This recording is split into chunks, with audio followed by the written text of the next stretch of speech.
when I was a kid,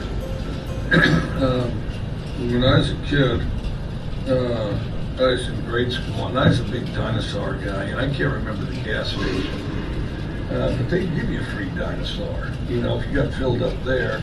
That's back when they had commercials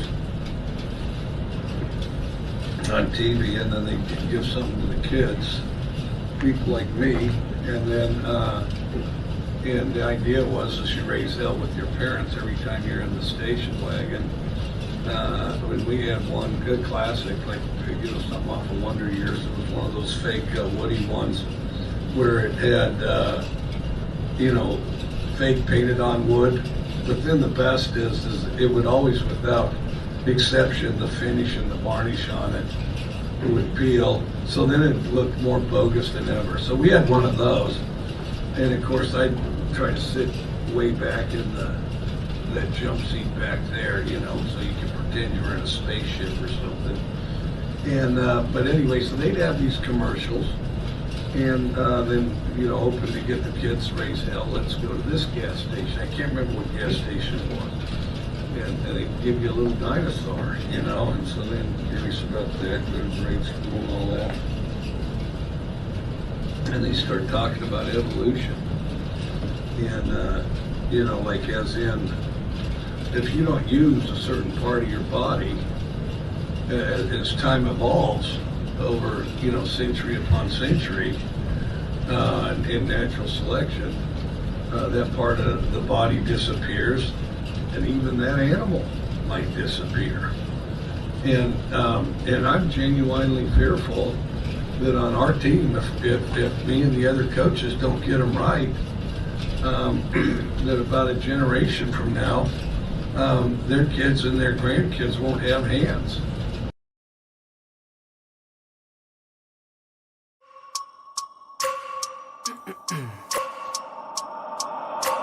I wake up every minute with the fever dreams. I push the mind to a limit where it needs to be. I work blind, got vision I don't need to see. I'm picking mind over matter, I believe in me. I need to find more hours in the day to breathe. Need to find more power in the way I be. Welcome, gentlemen. Everybody doing just fine this evening? So the dinosaur had no hands? Right. And there was a station wagon with the wood panel on the side. And this is why you are where you are, Miss. Hey, folks. It's Tuesday night. It's 9:30, and it's time to go behind the hedges. I'm your host, Mitch. This here is my pal, Matt. That was Mike Leach. And I also welcome to the show, KTG. Hey, we're going to do a little try to do a little different thing tonight, but I got to admit, Facebook's been having some trouble. So maybe this works, maybe it doesn't. If it doesn't, we'll try it again some other time. Yeah. What's wrong with Facebook? It was saying something that wasn't allowing users to join. Well, hell, maybe Elon Musk just needs to buy it too and whip it into shape too. I'm sorry, some of my bitches. Yeah, for real. Oh no. Welcome to the show, DGD. Hey, he is. He is. Oh, hey, hit that like and subscribe button, man. Y'all got to quit forgetting to do that. I'm checking. I'm watching you when you're naughty. I'm watching you when you're nice. You don't hit that subscribe button, boy, your stocking's gonna be full of ice.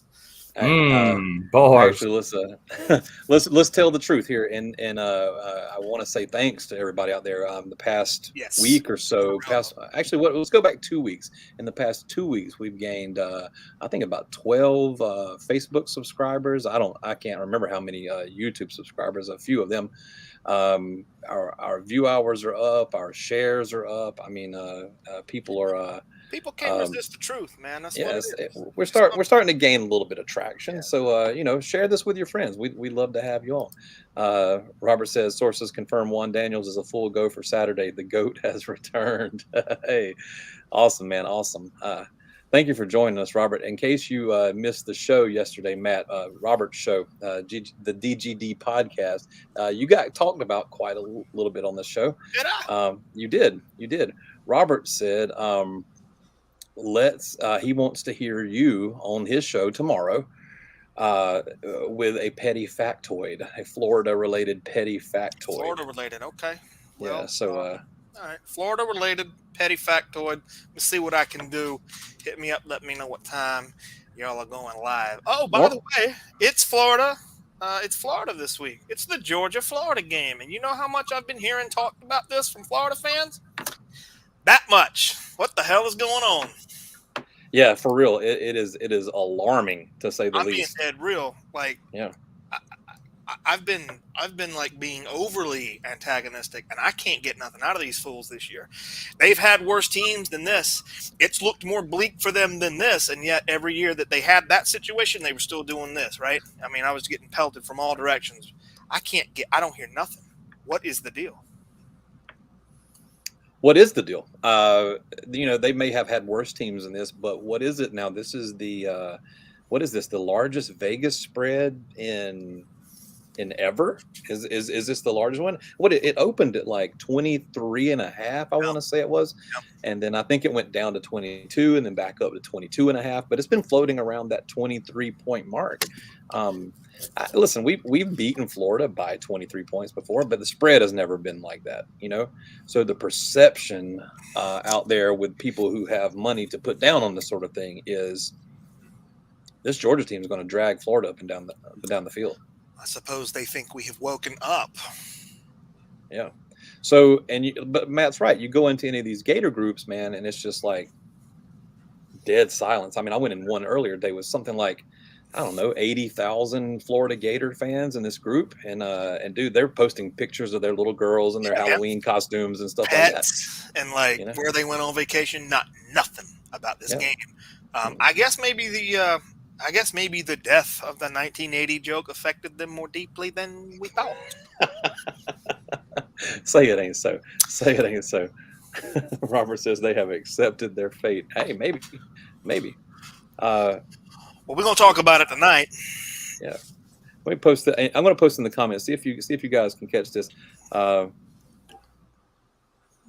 we go. You guys see the comments down there. Go ahead and come on the show if you want to talk about it. Patrick wants to know if we can possibly get another if we can get another fire rant from King Kirby, talking about the reference to the halftime speech that Kirby gave last year. Dude, I hope so. The fact of the matter is, dude, I heard that audio, and I've said it before on the stream. I heard that audio, and I wanted to go outside and rip up an oak tree with my hands. Yeah. I think that, when did you send me that? You sent me that after, I think the week after we played them last year. I was like, oh, so that's what happened. Yeah. And dude, it ain't gonna bother my feelings at all. If we go out there and just and break them. I mean, maybe that's what's going to happen. Maybe we'll see. This is a weird game. This is a weird series. Strange things happen. Florida was ranked number 1. I want to say 85 or 86. I believe we came in unranked or ranked pretty low and beat them. Yeah. I heard that story for years. That was the one year my father decided to put money on them Gators. And I think he put like 500 down back in the 80s, which was nothing to sneeze at. And, of course, Georgia pulls the upset and got him in a pickle. Taught him an expensive lesson. So how do we do that? What do we need to do to drag this version of the Florida Gators up one side of the field, down the other? What needs to happen? Well, let KT take this one. What do you think, man? I think, honestly, they need to do a lot similar game plan that they did with Oregon.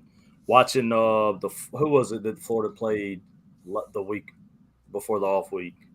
LSU. LSU. Yep. Mm-hmm. Yeah, LSU killed them in the flats all game long. I think if we kill the perimeter, we'll start fast, and I think they'll wither away pretty quickly, honestly. I am inclined to agree. Patrick says the key to the game is for us to arrive safely in Jacksonville. Yeah, that's for sure.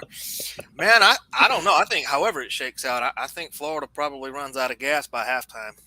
I think that middle, like that first quarter of the third quarter, like 8 minutes to go in the third quarter, that's when you're going to start seeing like those gash runs, because I think they're going to be done. There's not that starting 22 is all right. But I want to share something. Florida is currently 90th in like rushing defense, and they're even worse in passing defense. I got my stats up here. You got to wait. This ain't Sports Center. I don't have assistants. our intern is off today. Yeah, I mean, I didn't realize that though. I thought they were at least statistically better than what they are. I'm sorry. Yeah, they in rushing defense. So to stop the run, Florida is 108th in the country. 108. 108th in the country. Florida now. Now Florida that's goal line stand you, right? They make their living on the defensive. They've always had incredible athletes up front. Their front sevens have never been anything to rush away. But 108th, I don't know. And they're that 90th that I threw out, they're actually 90th in stopping the pass, which again ain't that great. I didn't. That surprised me. I thought that they were performing better than that. I knew they weren't much, but I expected them to see high 30s or low 40s. Nah, they on the back half. So yeah. Is there anything about this Florida team that is concerning to you, Matt?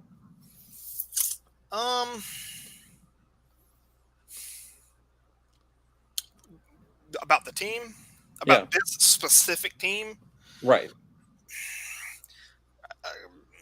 Not concerning. I mean, there's things we need to pay attention to. I think it's as simple that, like, I agree with what Caleb said. I think defensively, it's as simple as just shut down what little bit of run game they got. You bottle up Richardson's ability to get out and make plays. You take care of Mojo. Dare Richardson to beat him with your arm. Yeah. To beat us with his arm, rather. Shit, that game's over. That game's over before halftime because we can't do it. I mean, it makes me nervous when you say, "Hey, let's dare Stetson to beat you." But I'm not freaking out anymore because we've seen him pull it out. AR, if they become one-dimensional, if we're stopping the run, shutting it down, and it's going to come down to his arm, the game could get sideways, I think. Yeah. Yeah. Hey, I would shout out to Chucky here. He's trying to come on the stream, but it says I can't add you. Sorry, I can't add you until you activate your audio and video. So I'm gonna remove you from the studio, but try to again. Removing you from the studio, Chucky. So if you didn't hear me, come back in, but turn on your audio and your video, and we'll get you on the stream, man. Love to have you. What are your thoughts, Mitch? Caleb's had a go at it. I gave mine. What are you thinking? Well, I was asking that question of you because I've been thinking about that today. Like what does Florida have that worries me, right? And I'm going to give a small shout out to our guy Brenton Cox. All right, we make jokes. We have fun with Brenton Cox, right? Fact of the matter is he's probably their best pass rusher. And I think that their linebackers are athletic, right? So in order for us to have success running the ball, which I think that's what we want to do, we want to run the ball, right? In order for us to have success, we're going to have to be able to get to that second level and stop those backers. Now, I think we can do that, right? But we still have to do that, right? Florida's got some size on their defensive line. You guys know number 21, right? What's I can't even remember the guy's name. They call him Lizzo, Talking about that big 400-pound dude. Yeah, big dude, yeah. Right? Now, okay, so he's big, right? But I mean, he's not exactly Jordan Davis or anything like that. If we can get by this guy and get to the second level and shut down those backers, I think we're going to have some good success. I do believe that Florida's game plan is probably going to be to stop the run, right? They're going to try to stop the run. Can they do it? I mean, I don't know. Missouri had some good success doing it. The question is, are we that team? Are we that team that showed up against Missouri? I want to think not, right? We look good against the past two opponents we've had in the run game. Looks like some questions that we had, some lingering concerns that we'd had about the run game all year, sort of starting to see those things work themselves out. The emergence of Branson Robinson, the emergence of Dejon Edwards, while Kendall Milton has been out of action. Yeah, dude, I think that those guys can run between the tackles as well as anybody since Chubb or Michelle. Damn good to me in this small sample size of work that we've seen, man. Like, I'm not gonna make comparisons, but it's just I enjoy watching Branson Robinson bounce off people. Like, right. he don't go down on that first hit. Milton, super fast, but he gets lost as soon as you breathe on him. He gone. He done. He's dead. Yeah. McIntosh can bear that way, but he's a much better. Like he's very dangerous as a receiver out of the backfield. Well, yeah, like what Caleb was talking about, like get him in the flats. That guy will hurt your Let feelings. him work. Let him work. Let that happen. But if you want like that old school, like junkyard dog up the middle, here we go. Try to tackle me if you can. Branson Robinson, if he stays healthy, is that dude. Yeah, And he's been Dejon, one of them. I've been saying Dejon's going to hurt somebody's feelings since the preseason. Right the day after the Natty, I was like, now watch what happens when we give Dejon the ball more this next season.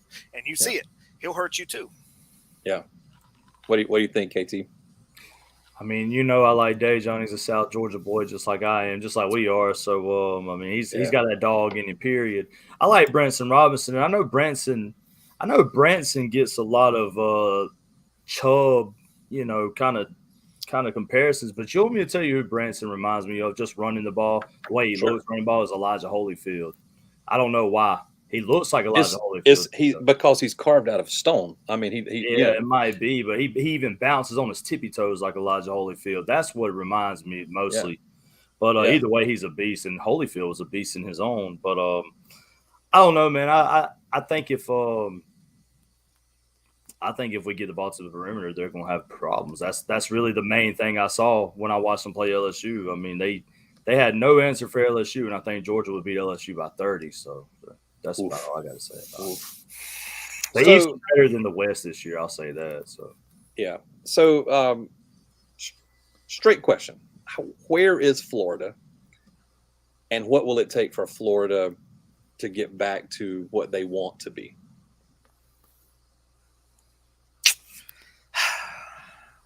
Well, is Steve Spurrier looking to come back? That was a serious question. You looking down like I'm joking. Like you just asked me where does Florida want to be? They want to be in the 1990s again. Yeah, you're right. So Steve Spurrier needs to come out of retirement and hope that system works in 2022 like it did in 1992. That's the answer to your question. Now, is that possible? No. So where are they? Are they an ascending program, a descending? Are they just holding steady? They are what they were before he got there. Florida had flashes. Florida had athletes. Florida had middling flirtations with success, but they were middle of the pack to just above middle of the pack. Mm-hmm. Everybody thinks Florida's been around, and I have to re-educate Florida fans to this. College football didn't start when Steve Spurrier set foot on campus in Gainesville, although they think it did.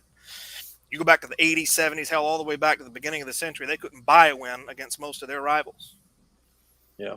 And it was infuriating to them because even Bear Bryant famously said, if Florida ever finds a coach, we're all going to play for second best because they always had the dudes. But it wasn't until that Spurrier run that they put it together and became a flash in the pan national power. Patrick says the Tebow and Cam Newton still have a year of eligibility. I mean, Florida fans, they like to sing that Tom Petty song in their stands. They, after that, you ain't seen the one they sing during commercial, which is Cher's immortal classic. If I could turn back time, I'd be back Steve Spurrier, and he'd stay. Just messed with the words a little bit. Hey, somebody clip that, Jesus. Don't worry, it's got. We got that one. That one is the one that's going to break it right there. That's the Uncle Lou throwing the TV, breaking the TV or whatever. That's the one, the linchpin. I've been watching this show since Ducati sang Cher.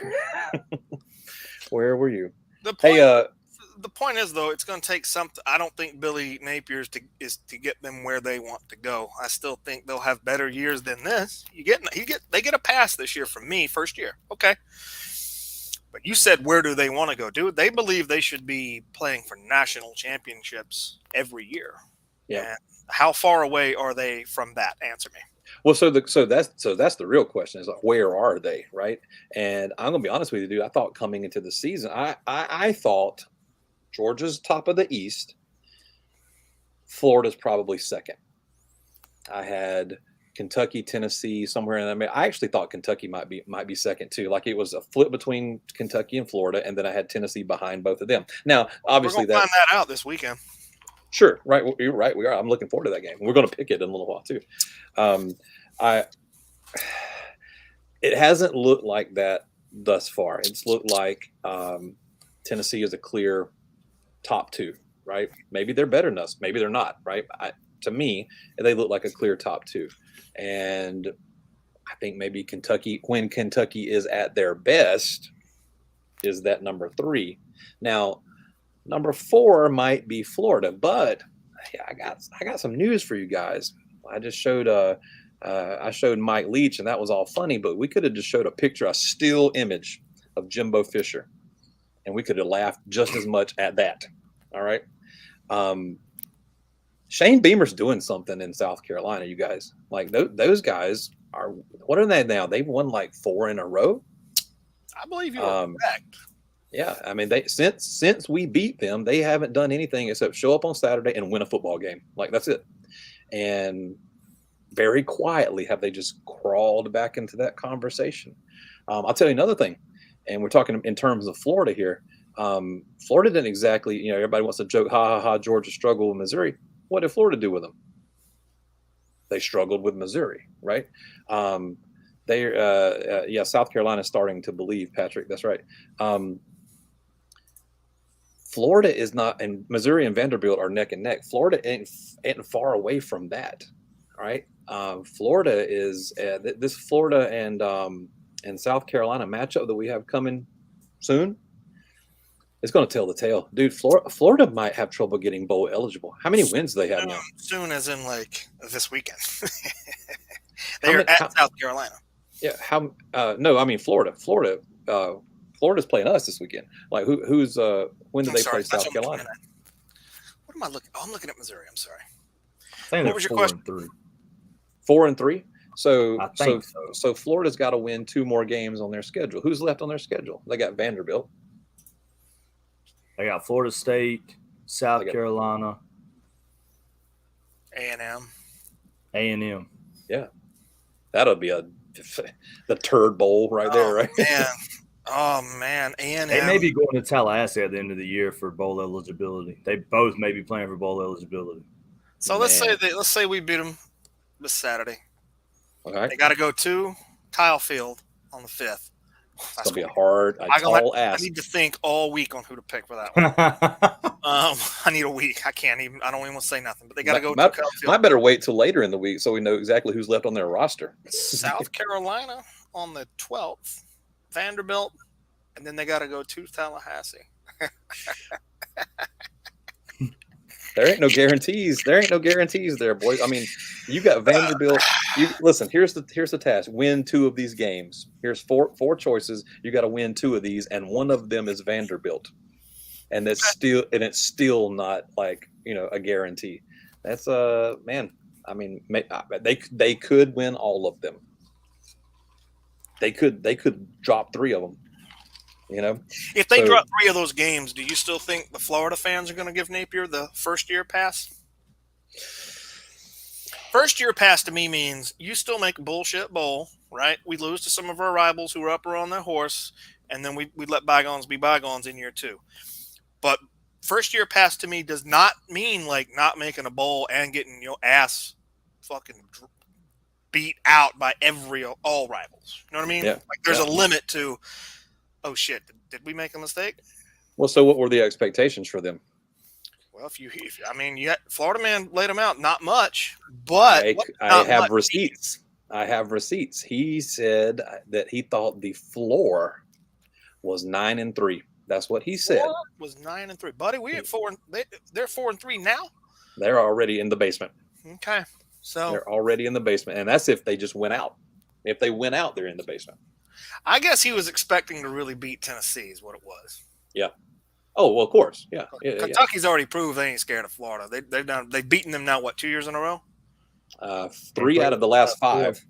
Did they beat it this year and last year? They beat them though, right? Yeah. Correct. When's the last time we lost to Kentucky 2 years in a row? It's been at least 10 years. And I think I was at that game. It was in Athens, and Joe Cox was I the said 2 quarterback. years in a row. I don't know if we've ever lost to them 2 years in a row. Kentucky in consecutive years, Mitch. Oh, how? Oh, that we've lost. Dude, I mean, I can pull it up. It's easy. I just don't. I'm too lazy to do it. I would have to look in an encyclopedia. Yeah, I wouldn't you know what I mean? either. Well, y'all talking. You know what? I'll do. I'll do it. I can't remember the last time we lost to Kentucky 2 years in a row. In fact, just the other day, I was doing some stats on like our last 10 matchups with every team in the conference. And I found out that Kentucky is the team that we have owned the most. I mean, even Vanderbilt squeaks out a win every so often, but not Kentucky. Not Kentucky. And I have an answer. Shoot. Oh God. Wait a minute. No. No. Okay, I don't have an answer. Holy shit! I don't know that they've ever beaten us 2 years in a row. They had a win streak. Yes, they did. They had a win streak of 2 games. That's their longest streak? In the 40s. Holy shit. You got to go back to the 40s? Man. No, Texas A&M was winning championships. I'm sorry. The end of the 40s into the 50s. 49 and 50. Wow. 49 and 50. That's crazy. And here we are now. Wow. Well, I know that when Florida lost that first game to them, what was it, 3 or 4 years ago, whenever it was, that was the first time that Florida had lost to them in something like 42 years. They had like a 42-year winning streak against Kentucky, something like that. It was 32. 32? It was 32. They beat them in 2018. Yep, 2018. And then I think they lost in 19 and 20. And then Kentucky's won in 21 and 22. Yeah. So that's 3 times in the past 5 years, man. Now I got to say though, I think Kentucky has been a program on the rise, and that's no secret around here. I've been banging that big blue drum, right? I do, and we all have seen that. We have all seen what happens when their quarterback goes down or when their running back goes down. They're not the same. They don't have depth. They don't have that championship level depth. But when they are at their full health, they're a dangerous team. They're a team you have to take seriously, right? They play really good defense. They play really solid offense. Occasionally, their quarterback they got right now, Levis, is he's got a little gunslinger in him, and he can make mistakes. But they've had a defense now. They have gone 10 straight games without allowing more than 24 points. Well, can we say that? I don't even. Can we? We can't say that, can we? We gave up more than that to Bama. No, that's true. Yeah. That's very So true. I like the direction that their program is going for their sakes. I like for the East to be good. I like for the teams in the East to be worth a crap. Looking on paper coming into the season, didn't look like we're going to have much of that. But as it turns out, I would argue right now that the East is handling itself admirably against the West. Argue with me. You know what I mean? Like, I really can't. I mean, yeah. I'm sure. I don't know what's the win-loss record cross divisional this year. Well, we know that we got Tennessee's got the big win against Bama, and who else are they playing from the West? Tennessee this year. I can't. They beat LSU. They beat LSU. Yeah. Okay. So they beat LSU and top 2 teams in the West. There's 2 wins for the East. Georgia's played Auburn, so there's 3 wins for the East. We got Mississippi State coming at the end of the season, so we'll see. Kentucky did lose to Ole Miss. Who else have they played? Who has Florida played? They lost to LSU. Kentucky did beat Mississippi State. They beat me. Yeah. Okay. There you go. So Kentucky's 1-1 against the West. South Carolina beat A&M.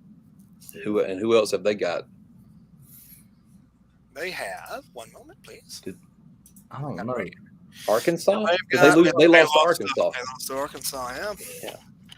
And who else is Arkansas playing in the East? One moment, please. Arkansas, what's up? Beat South Carolina. They also play Missouri. Well, I don't know about That'd be an interesting game because Arkansas is a team that Missouri might have some success against, right? Missouri's got a good run defense, guys. They got a good run defense, and they don't give up a heck of a lot of points, and they can kick the ball a long way. Yeah, yeah. You know, if they can just find a way to run it and throw it and catch it, then they're going to be a tough team. You know, then they'll be basically Tennessee.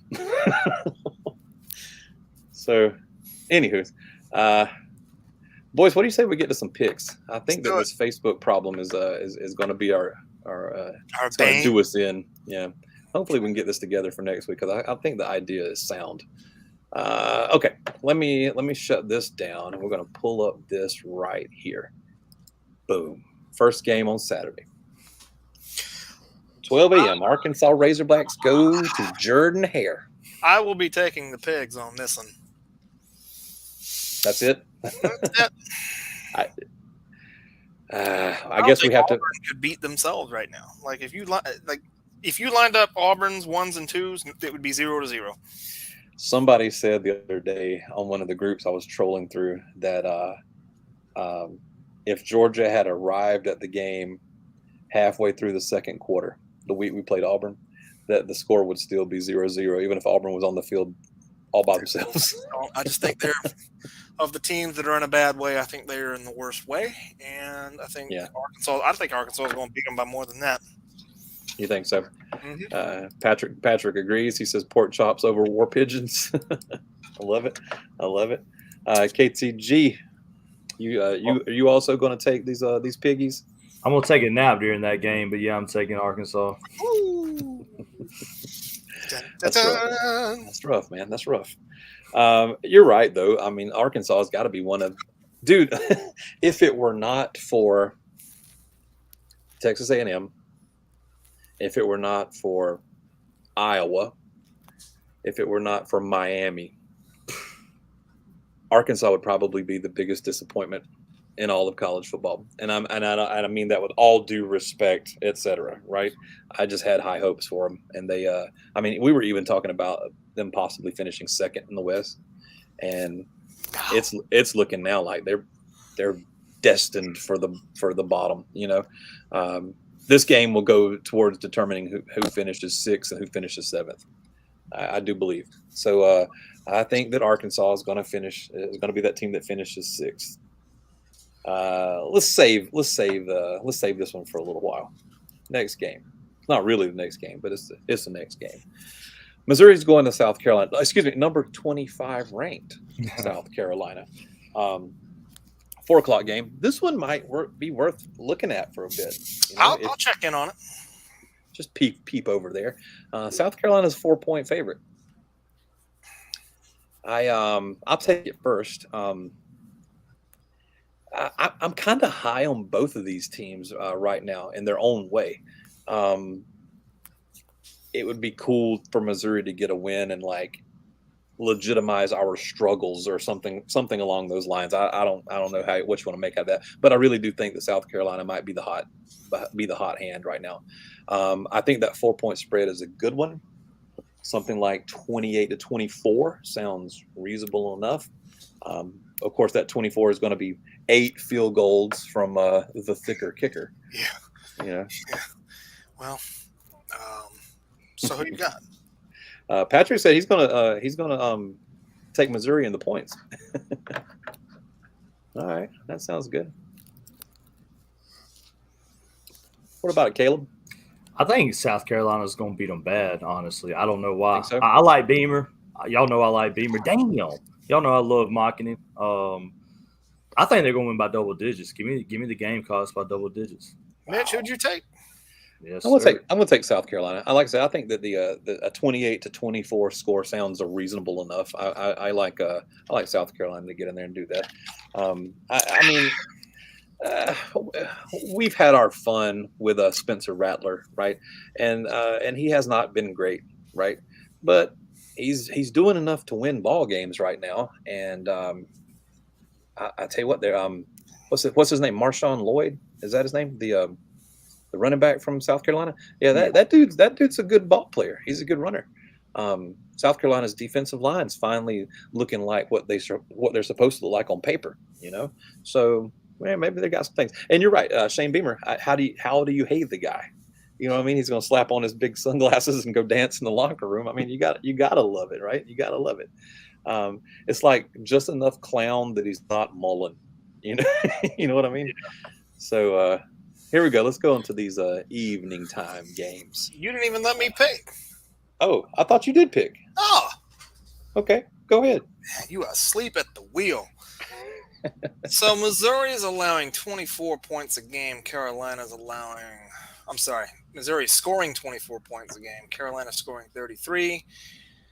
Missouri's allowing 23. Carolina's allowing 24. They're damn near identical. Yeah. I think Carolina's going to squeak one out in that home crowd that can be raucous. And now that they're starting to make a little bit of noise and they got that USC junior swag back, apparently, I think the Gamecocks pull that one out. Are they going to cover that 4 points? I think they're going to cover that 4 points. Okay, fair enough. I thought you had already said that. I'd read your mind. 7 o'clock game. Yeah, listen here. Number 19 Kentucky at number 3 Tennessee, and the line is 12.5 for Tennessee. Caleb, you want to take first stab at this one? Yeah, I think I do. I've been thinking about this one a good bit for the last couple of days, and I think I've assessed that I'm going to take Tennessee in the points. Give me Tennessee 41, Kentucky 27. Okay, that's fair enough. That seems reasonable enough. Now, the game last year was a 3-point a game, all offense. I mean, what was it, like 45-42 or something like that? A whole bunch of points scored. It was a good game, and it was one of those games where Tennessee didn't win it so much as Kentucky lost it. Like they turned the ball over at really inopportune times, and especially at the end of the game. Didn't we see that out of Kentucky already this year? Ole Miss, we did see that, didn't we? They lost the game to Ole Miss by 3, and they left 4 points on the field and turned the ball over. I think it was 3 times inside the red zone, something like that. Just played a horrible game. I think that Kentucky has played their horrible game, their one game allotment. I don't think Kentucky's going to win this game, but I do think they're going to cover that 12.5 points, and those Tennessee boys are going to get, their booties are going to shrink up just a little bit coming into Sanford Stadium next week.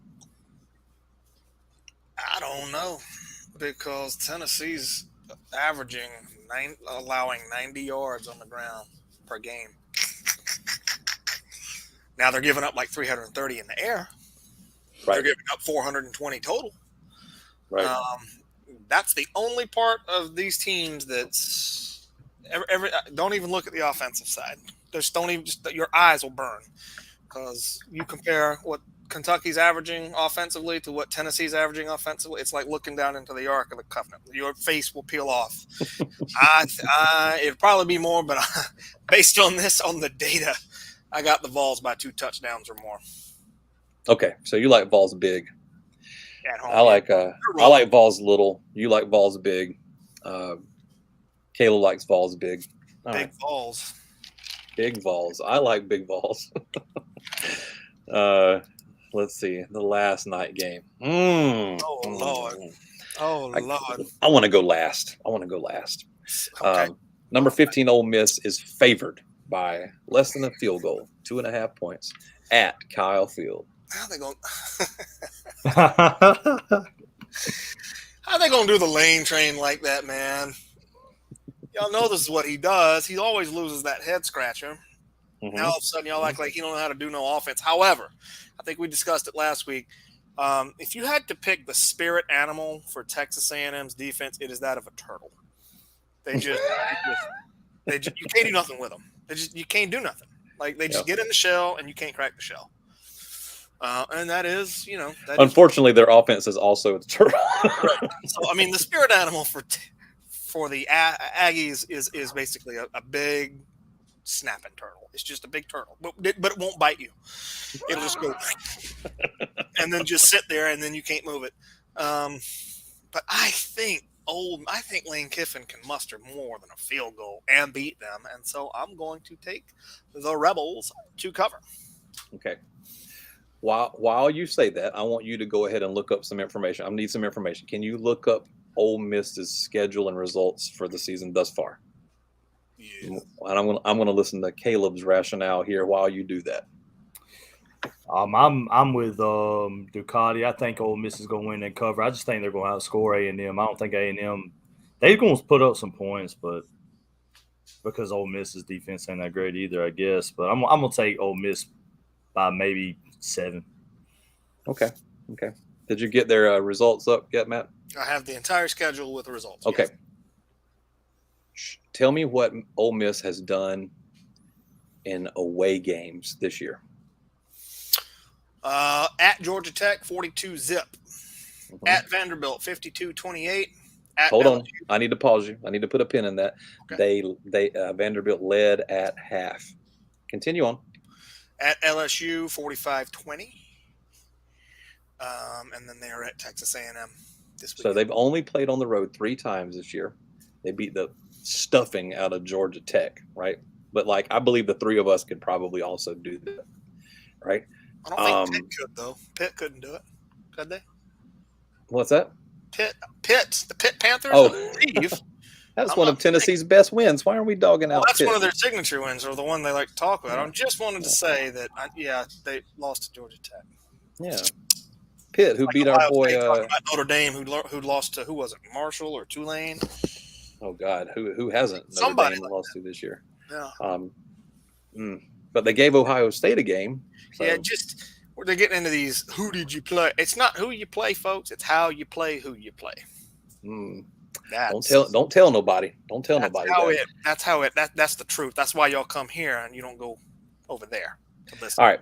The last 2 times that Kiffin and the Lane train have gone on the road, have chugged on down the track. The last 2 times they have struggled at Vanderbilt, and they got housed by LSU, right? Was that the other one? 45-20. Yeah. So I think that game was manageable at half, and then in the second half they just LSU obliterated them. I think Ole Miss kicked a field goal afterwards. Now, playing in Death Valley in the afternoon is not the same as playing in Death Valley at night, but it's still a hostile environment. This is a night game at Kyle Field. What did you say about a field goal? I think that Ole Miss scored a field goal in the second half against LSU. No, they did not. They didn't? They ain't scored an They didn't score anything. Okay. All right. Fair enough. Scored an 0 and 0.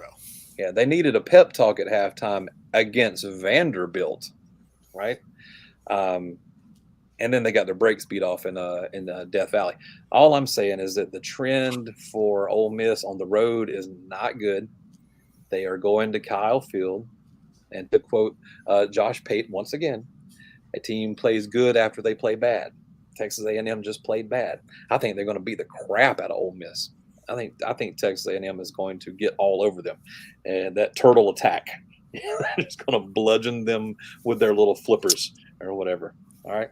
So I'm going to go with Jan Aggies despite the locker room trouble. Okay. All right.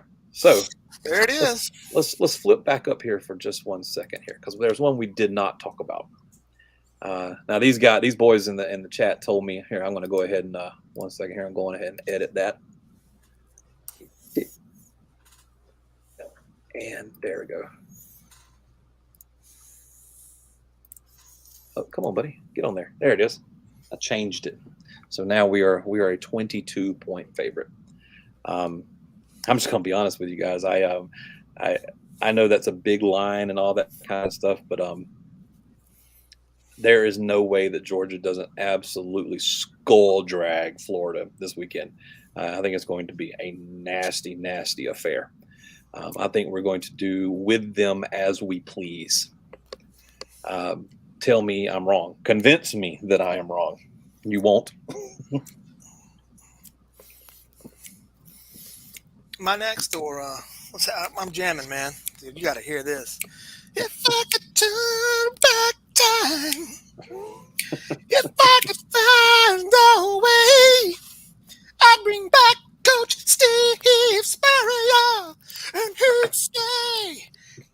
can't. Dogs by 4 touchdowns. Fuck out my face. Mitch, you can't. How y'all gonna make me go last? How am I supposed to back that up, bro? Like, what is that? And you can say that Florida's going to cover. I mean, that would be the only thing more shocking. Oh man, 41-7. That's it. That's all I got to say. Hey, is there any chance? Does anybody believe, just to be petty bitches, we could end their scoring streak and shut these fools out? I think we could, but I'm gonna give them 7. Cheapos at the end. Okay. That would make one heck of a petty factoid. Jeez Louise, boy. I wish it would happen and Robert could hang on one more week. I might come in my Ric Flair robe. I might do this hair up and I'm gonna get those like brown glasses that fade as you go to the bottom. The shooter glasses, the Jim Jones glasses. Oh yeah, baby. Oh, woo! Wow, that's golden. Speaking golden, yeah. So I would like to know, over that scoring streak that they've had. They haven't been shut out in X number of games. I don't know how long it is. I'd like to know what the fewest points is they've been held to during that time. We held them to 7 last year. So if someone held them to 3 or a safety, tell me who that would be. Yeah. So we've held them to 7. I know that in 2017 we held them to 7. They beat them. They scored on the last drive of the game that year. And I feel like that was pretty close to what they did last year too. I don't know if it was the last drive of the game, but it was towards the end. No, wait a second. We led them 3-0 2 minutes before half last year, when we erupted for all those. And then that thing happened. And then the thing that happened, right? Yeah, I couldn't remember if we led them or they led us by 3. I remember it was tough sledding. It felt like a slog fest. And then when Nolan Smith ripped that ball out, I remember texting Matt, pull up the receipts, pull them up. I remember texting Matt saying, if Florida ain't careful here, this is going to get out of hand. I said that, and then what happened? Bang, bang, bang. And that was Anthony Richardson's debut, right? If I'm not mistaken, what was his first time? I mean, he had had some playing. That was his first his first start. I don't know, man. I feel like that this Georgia team is equipped to just answer all the questions that Florida could ask.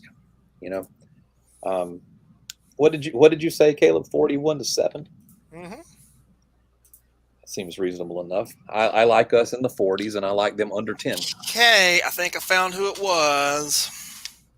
Florida State held them bitches to 2 points in 2015. 26-2. I remember that game. Yep. I remember that game. Oh man, what a stinger! What a stinger! In the swamp. Wow, what a stinger! In the swamp. Oh, there's a factoid.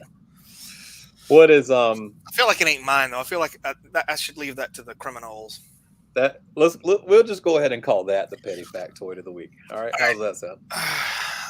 We could. I had one, but I mean, we could. Oh well, if you got one, then I had one, but if you want to say that Florida ain't been shut out in forever, but Florida State held them to 2 points in 2015. So it's all right. But I had one too. So we need to we got to be focused on Florida because we've had fun tonight, but strange shit happens in this rivalry. So I trust Kirby and the guys are focused and keyed in on this game. But I think we would all be remiss here if we didn't say that the majority of everybody else ain't talking about this weekend. They're talking about next weekend. Mm-hmm. When the Tennessee Volunteers come into Athens and try to do the unthinkable. Now, if they do the unthinkable in 2 weeks, gentlemen, and they beat us, that will make 6 wins since Fulmer has been fired. How many? 6 wins since Philip Fulmer has been fired against Georgia, which is the same amount of head coaches they've gone through in that time.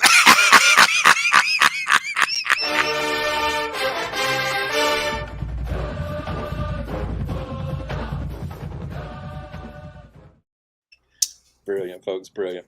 Hey, Well- man, that was fun, guys. That was fun. Let's hopefully the Zuckerbugs of the world will get worked out. Zuckerbugs will get worked out, and we can do it again. We'll try our experiment again next week. Make sure you go like, share, and subscribe when you get a chance to see this, folks. And for Ducati and our friend Caleb down here, Good to see you again, sir. Yeah. We'll see you all again next